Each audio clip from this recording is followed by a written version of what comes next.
Hi everyone, I'm Deirdra. As some of you know, I am an author and I love telling stories. I also love studying stories. My favorite genres are theology, history, geography, self-help, and paranormal, which is one of the reasons why I love the Apocrypha. It's because it's all of those things.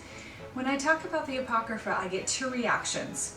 One is fascination about some secret mystery scripture, and the other reaction is because people are not familiar with it, that they do not consider it real scripture. If we were to examine the Bible as a work of literature and read the whole thing from cover to cover, you will notice that there are a couple of centuries that are missing in between the Old Testament ending with Malachi and the New Testament's beginning event when the angel appears to Mary.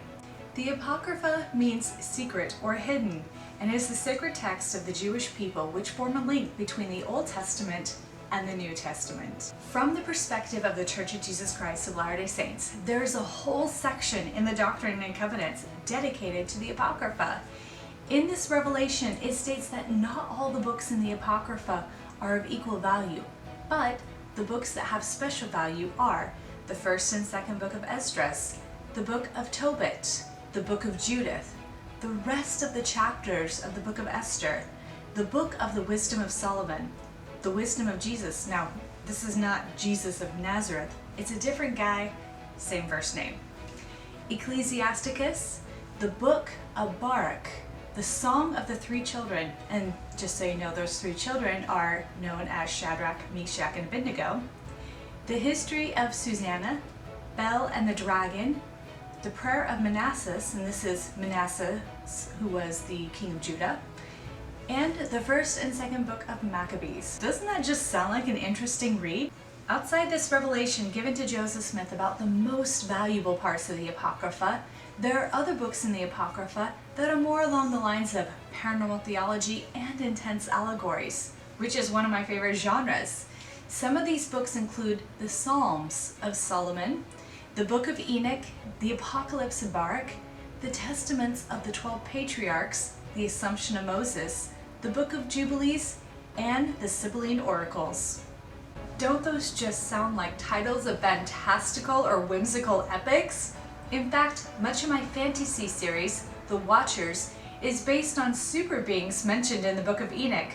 I've included some of the characters and paranormal events throughout history and religion.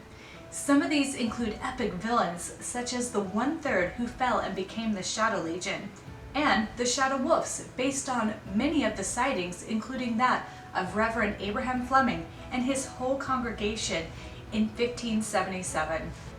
Okay, so I've totally geeked out about the Apocrypha.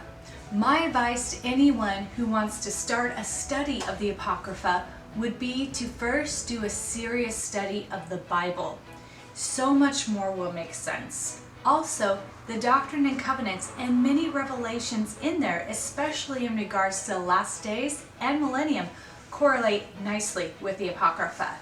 You are going to get so much more out of the Apocrypha once you first study other scriptures. If that's not your thing and you want a good fantasy, here's my shameless plug for the Watchers books. I'm also going to include some links below to the LDS overview of the Apocrypha from the official church website and to the Doctrine and Covenants section on the Apocrypha.